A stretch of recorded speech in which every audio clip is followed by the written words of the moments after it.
This is not the only one. There are plenty of them throughout Gauteng. They're lakes on the watercourses that run through where we live. But they're not idyllic as they should be. They're cesspits. Imraan Karolia is the Eyewitness News reporter who's been working on this particular story.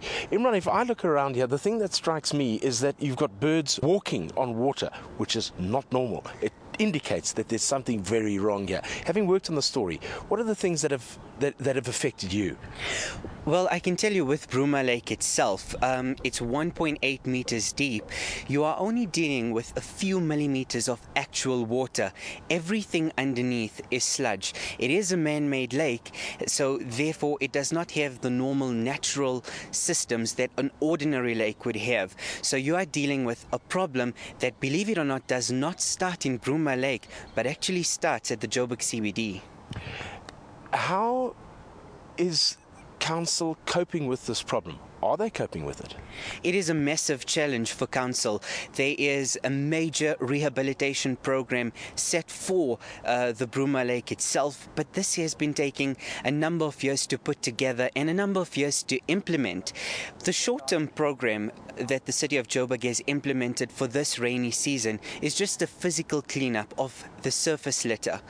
But what actually needs to be done is to solve the litter trap upstream. You actually have to solve the massive urbanization problem, the superimposed stormwater, JRA and sewage systems which have sort of collapsed in the Joburg CBD, because as it continues raining, the problem at Bruma Lake is actually going to worsen itself, because at the litter trap water levels will rise, more pollution will come in, which means that more pollution will be washed out from the Bruma Lake and actually washed down all the way to feed the entire Yixke arterial. You live in this city. Did you know until you started working on this story the extent of the problem that we have with our waterways? When speaking to people about Bruma Lake, they can tell you about boat rides.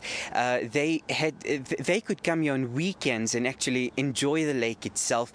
There were thriving businesses a couple of years back, but since this has compounded and compounded over the years, hotels are suffering, businesses have backed up. So it's having a detrimental effect on the economy.